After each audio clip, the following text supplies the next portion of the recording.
Hello friends, welcome back to my channel. Friends, जैसा कि आप सभी लोग जानते हैं कि अभी हम आपको बड़े बड़े सेंटेंसेस को ट्रांसलेट करना बता रहे हैं, जिसमें हम आपको अभी तक सिंपल सेंटेंस बता रहे थे, यानी कि केवल एक क्लॉज वाले सेंटेंसेस को, एक क्लॉज और एक फ्रेज वाले सेंटेंस को ट्रांसलेट करना बता रहे थे। और फ्रेंड्स, अब हम आपको बताने वाले हैं कॉम्प्लेक्स सेंटेंस को ट्रांसलेट करना। और कॉम्प्लेक्स सेंटेंस क्या होता है? जिसमें एक डिपेंडेंट क्लॉज और एक इंडिपेंडेंट क्लॉज होता है। यानी कि फ्रेंड्स, अब आपको दो दो क्लॉज वाले सेंटेंसेस को ट्रांसलेट करना सीखना है। तो इसमें कॉम्प्लेक्स सेंटेंस में सबसे पहला रूल जो हमारा होता है वो है नाउन क्लॉज का यूज़ करके। ये पहला रूल हमारा इसमें होता है नाउन क्लॉज का यूज़ करके। और ये नाउन क्लॉज क्या है? सबसे पहले तो आपको जानना होगा कि क्लॉज क्या होता है। एक ऐसा ग्रुप ऑफ वर्ड्स, यानी कि शब्दों का एक ऐसा समूह जिसमें एक फाइनाइट वर्ब होता है, उसको क्लॉज कहा जाता है। और अगर वो पूरा का पूरा क्लॉज एक नाउन का काम कर रहा है सेंटेंस में, तो उसको नाउन क्लॉज कहते हैं।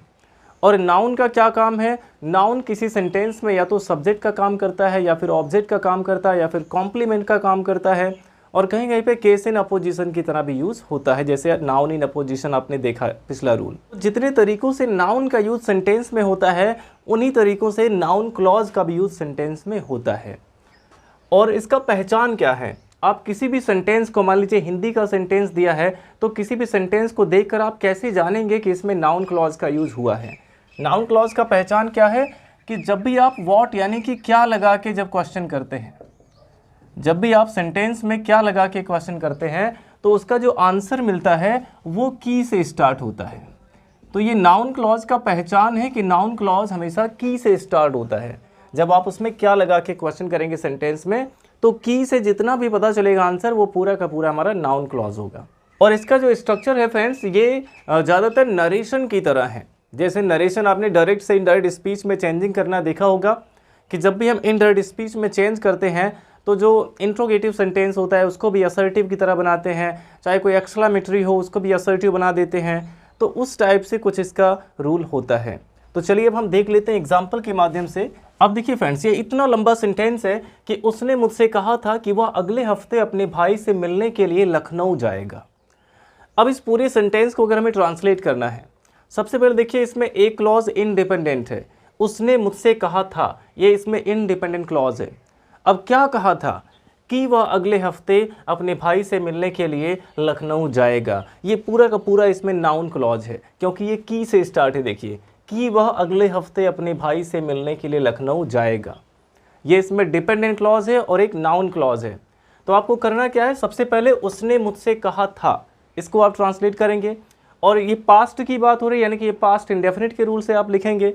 तो उसने मुझसे कहा था के लिए क्या हो जाएगा? ही टोल्ड मी। जब भी इसमें ये ऑब्जेक्ट भी दिया गया होता है कि किससे बताया गया है, तो वहाँ पे कहना के लिए टोल्ड का यूज़ हम करते हैं। तो हो जाएगा ही टोल्ड मी, यानी कि उसने मुझसे कहा था। अब इसके आगे देखिए जो सेंटेंस है कि वह अगले हफ्ते अपने भाई से मिलने के लिए लखनऊ जाएगा, ये एक असर्टिव सेंटेंस है, इसलिए की के लिए यहाँ पे क्या आएगा? दैट आएगा।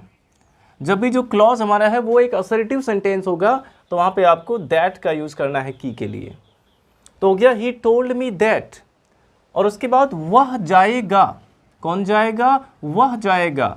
तो यहाँ पे अगर आप देखेंगे जाएगा, इसके लास्ट में गा आया हुआ है, और गा गी गे फ्यूचर इंडेफिनिट टेंस में आता है, तो आप यहाँ पे विल का यूज़ कर देंगे। लेकिन फ्रेंड्स देखिए, इसके दैट के जो पहले वाला क्लॉज है ये इसमें पास्ट में है। और जैसे नरेशन में होता है कि जब रिपोर्टिंग वो पास्ट में होता है, तो रिपोर्टेड स्पीच भी पास्ट में लिखा जाता है, वैसे इसका भी रूल है कि अगर पहला क्लॉज पास्ट में है तो दूसरा क्लॉज भी पास्ट में होना चाहिए। तो अगर लास्ट में गा गी गे आया होगा, तो वहाँ पे आप विल का यूज़ नहीं करेंगे, बल्कि वुड का यूज़ करेंगे।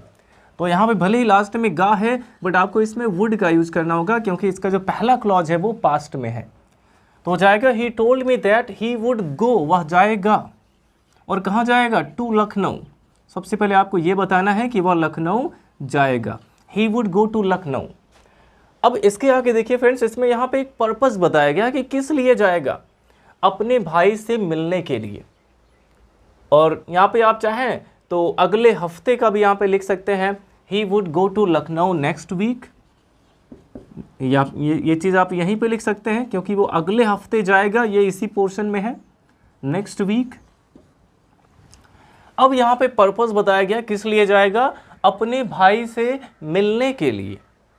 तो जब भी किसी सेंटेंस में पर्पस बताया जाता है तो आप क्या करते हैं, उसमें इन्फिनिटिव का यूज़ करते हैं, यानी कि जो वर्ब हमारा है उसके पहले टू का यूज़ करते हैं। ने के लिए आने पर, इसमें वर्ब है मिलना, इसमें ने आया फिर के लिए आ गया, तो मिलना की जो अंग्रेजी है उसके पहले टू का यूज़ करेंगे, यानी कि इन्फिनिटिव यहाँ पे यूज़ होगा। और यहाँ पे मिलने के लिए सी का यूज़ कर सकते हैं, टू सी, यानी मिलने के लिए अपने भाई से, हिज ब्रदर, हिज ब्रदर।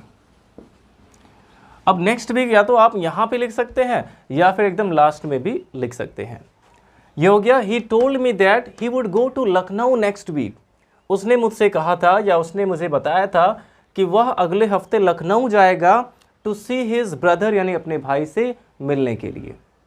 इस तरीके से फ्रेंड्स आप इस सेंटेंस को बहुत ही ईजिली ट्रांसलेट कर सकते हैं। बस आपको ये ध्यान देना है कि अगर पहला क्लॉज पास्ट में है तो दूसरा भी पास्ट में होगा। और एग्जाम्पल देख लेते हैं,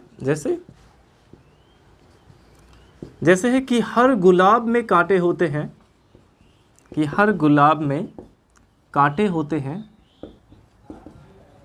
सच है। अब भले ये सेंटेंस सुनने में थोड़ा सा अटपटा लग रहा है कि हर गुलाब में कांटे होते हैं, सच है, लेकिन सेंटेंस ये सही है, ऐसे लिखा जा सकता है और ऐसे बोला भी जा सकता है। या फिर आप इसी बात को ऐसे कह सकते हैं कि यह सच है कि हर गुलाब में कांटे होते हैं। तो इसमें देखिए नाउन क्लॉज क्या है, जो की से स्टार्ट है, कि हर गुलाब में कांटे होते हैं, ये पूरा का पूरा इसमें नाउन क्लॉज है। तो ये भी देखिए एक असर्टिव सेंटेंस है, हर गुलाब में कांटे होते हैं, असर्टिव है, तो यहाँ भी की के लिए सबसे पहले आप दैट लगा देंगे, दैट।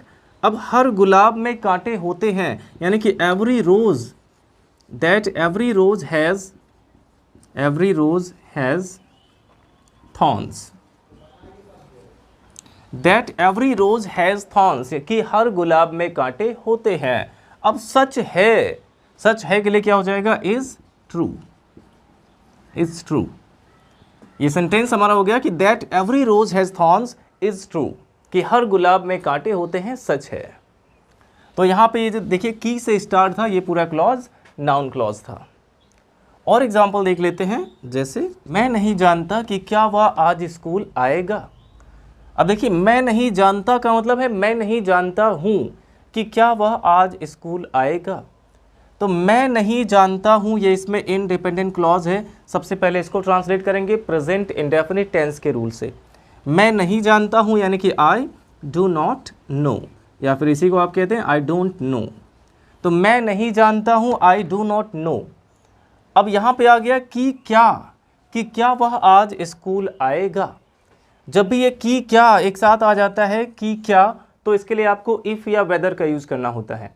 तो यहाँ पे आप इफ़ का यूज़ कर सकते हैं। जैसे देखिए जब नरेशन में क्या होता है, जब हमारा जो रिपोर्टेड स्पीच है वो अगर हेल्पिंग वर्ब से स्टार्ट होता है, और अगर इंग्लिश वाला सेंटेंस हेल्पिंग वर्ब से स्टार्ट है, इसका मतलब हिंदी वाला सेंटेंस क्या से स्टार्ट होता है। जब हिंदी वाला सेंटेंस क्या से स्टार्ट होता है तो हम क्या करते हैं, यहाँ पे कंजंक्शन के रूप में इफ़ का यूज़ करेंगे। तो यहाँ पे की क्या आ गया है, तो यहाँ पे दैट नहीं लगाएंगे बल्कि इफ़ का यूज़ करेंगे। ये हो गया I do not know if. जैसे नरेशन में कंजंक्शन का यूज़ करते हैं, कनेक्टिव वर्ड आता है, वैसे यहाँ पे यूज़ करना है। तो हो गया I do not know if वह आज स्कूल आएगा। इसको आपको असर्टिव की तरह ही बनाना है, तो वह के लिए हो जाएगा ही। अब देखिए इसमें भी गा आया लास्ट में, बट यहाँ पे विल का वुड नहीं करना है, क्योंकि इसका जो पहला क्लॉज है वो प्रेजेंट में है। पहला क्लॉज जब प्रेजेंट में रहेगा तो आपको विल शैल का ही यूज़ करना है फ्यूचर के लिए। अगर ये पास्ट में होता, यहाँ पे डिड नॉट होता, तो यहाँ पे वुड का यूज़ किया जाता, बट ये प्रेजेंट में है तो ये किसी भी टेंस में हो सकता है, ये फ्यूचर में भी हो सकता है। तो करेंगे he will, if he will कम, क्या वह आएगा कहाँ पे, टू स्कूल टुडे। तो ये सेंटेंस बन गया I do not know if he will come to school today. मैं नहीं जानता कि क्या वह आज स्कूल आएगा। तो जब भी की क्या आ जाएगा तो वहाँ पे आपको इफ़ का यूज़ करना है। तो अब देखते हैं फ्रेंड्स कि अगर इसमें कोई क्वेश्चन वर्ड आएगा तब अब उसको आप कैसे ट्रांसलेट करते हैं। जैसे क्या तुम मुझे बता सकते हो, क्या तुम मुझे बता सकते हो कि वह कहाँ रहता है? क्या तुम मुझे बता सकते हो कि वह कहाँ रहता है? अब इस सेंटेंस में देखिए कि वह कहाँ रहता है, ये क्या हो गया? Noun clause. की से जो स्टार्ट है क्लॉज वो पूरा क्या है? Noun clause. सबसे पहले आपको ये बनाना है क्या तुम मुझे बता सकते हो। अब यहाँ पे सकते हो आया तो कैन का यूज करेंगे। क्या से स्टार्ट है, सबसे पहले कैन आ जाएगा। तो क्या तुम मुझे बता सकते हो के लिए क्या हो जाएगा? Can you tell me. क्या तुम मुझे बता सकते हो? Can you tell me. कि वह कहाँ रहता है। अब यहाँ पे देखिए की तो आया लेकिन कहाँ भी आ गया, और कहाँ क्या है? क्वेश्चन वर्ड है, यानी कि इनडायरेक्ट इंट्रोगेटिव है। जब कोई क्वेश्चन वर्ड भी बीच में आएगा तो आपको क्या करना है, जहाँ पे आप कंजंक्शन का यूज़ करते थे वही क्वेश्चन वर्ड ही कंजंक्शन का काम करेगा, बिल्कुल नरेशन की तरह। जैसे नरेशन में क्या होता है, क्वेश्चन वर्ड से अगर स्टार्टिंग होता है तो उसी क्वेश्चन वर्ड को ही एज अ कंजंक्शन यूज़ किया जाता है। वैसे यहाँ भी करना है। यहाँ पे की कहाँ के लिए हो जाएगा? वेयर। सीधे यहाँ पे वेयर लिखेंगे। Can you tell me where. अब बचा क्या? क्या तुम मुझे बता सकते हो कि कहाँ। बचा क्या? वह रहता है। बस इतना बचा, वह रहता है। तो वह रहता है प्रेजेंट इंडेफिनिट का सेंटेंस है, वह रहता है। अफर्मेटिव सेंटेंस की तरह बनाएंगे तो जाएगा ही लिव्स। वह रहता है कि अंग्रेजी क्या होगी? ही लिव्स, प्रेजेंट इंडेफिनिट के रूल से। Can you tell me where he lives. तो इस तरीके से फ्रेंड जब भी कोई क्वेश्चन वर्ड भी बीच में आएगा तो वहाँ पे क्या करना है, उसी क्वेश्चन वर्ड को एज ए कंजंक्शन यूज़ करना है, और उसके बाद जो बचा हुआ पोर्शन होगा उसको असर्टिव की तरह ही आपको बनाना होगा। तो चलिए, आई होप इतना आपको समझ में आ गया होगा। अभी इसमें हम कुछ और भी एग्जाम्पल्स देख लेते हैं। तो चलिए फ्रेंड्स, अगला एग्जाम्पल हम देख लेते हैं। जैसे है, उन्होंने मुझसे पूछा कि मेरी उम्र क्या है। उन्होंने मुझसे पूछा कि मेरी उम्र क्या है। तो यहाँ पे देखिए क्वेश्चन वर्ड क्या इसमें आया हुआ है। जब की क्या एक साथ आता है तब आपको उसमें इफ़ या वेदर का यूज़ करना है, और यहाँ पे देखिए की अलग है और क्या यहाँ बीच में आया है। तो यहाँ पे आपको क्या के लिए व्हाट का यूज़ करना होगा। यहाँ पे इफ़ लगाने से काम नहीं चलेगा। तो ये है कि उन्होंने मुझसे पूछा कि मेरी उम्र क्या है। अब उन्होंने यहाँ पे जो यूज़ हुआ है, हो सकता है कि वो एक रिस्पेक्टेड पर्सन हो, तो वह यहाँ पे नहीं बल्कि उन्होंने कह दिया गया, या उसने नहीं कहा गया। तो यहाँ पे आप ही का भी यूज़ कर सकते हैं या फिर दे का भी यूज़ कर सकते हैं। तो उन्होंने यहाँ पे रिस्पेक्ट देने के लिए कहा गया है, वैसे उसने होना चाहिए, तो यहाँ पे ही भी कर सकते हैं। उसने मुझसे पूछा यानी कि he asked me. He asked me. अब उसने मुझसे पूछा, ये पास्ट इंडेफिनिट का है, पास्ट की बात है, पास्ट के टाइम में वो पूछा था, तो इसलिए ये पास्ट इंडेफिनिट के रूल से बना ही आस्क्ड मी। अब की मेरी उम्र क्या है, यहाँ पे देखिए क्या क्वेश्चन वर्ड है, तो यहाँ पे व्हाट को ही यूज़ करेंगे कंजंक्शन की तरह। He asked me what. अब क्या यहाँ पे एक कंजंक्शन का काम कर रहा है, तो हो गया उसने मुझसे पूछा यानी कि ही आस्क्ड मी, कि क्या के लिए हो गया व्हाट। अब मेरी उम्र है, बचा इसमें क्या? मेरी उम्र है। तो मेरी उम्र के लिए हो जाएगा माई एज, और इसमें देखिए है लास्ट में आया है, लेकिन इसका जो पहला क्लॉज है आस्क्ड, इसमें सेकेंड फॉर्म है, ये पास्ट में है, तो ये भी पास्ट में होना चाहिए। तो यहाँ पे इज का नहीं बल्कि वॉज का यूज़ करना होगा। ये सब चीज़ आपको ध्यान इसमें देना होगा। तो ये हो जाएगा he asked me what my age was. उन्होंने मुझसे पूछा कि मेरी उम्र क्या है। तो अगला एग्जाम्पल हमारा है कि यह खबर कि उसका पति मर गया, यह खबर कि उसका पति मर गया गलत है। यह खबर कि उसका पति मर गया गलत है। अब यहाँ पे देखिए फ्रेंड्स, सबसे पहले आया हुआ है यह खबर, तो इसके लिए आप लिखेंगे दिस न्यूज़, या फिर कर सकते हैं द न्यूज़। यहाँ पे द का भी यूज़ कर सकते हैं यह या वह के लिए। यह खबर यानी कि द न्यूज़ कि उसका पति मर गया, यह खबर कि उसका पति मर गया गलत है। तो की के लिए यहाँ पे देखिए दैट का यूज़ करेंगे।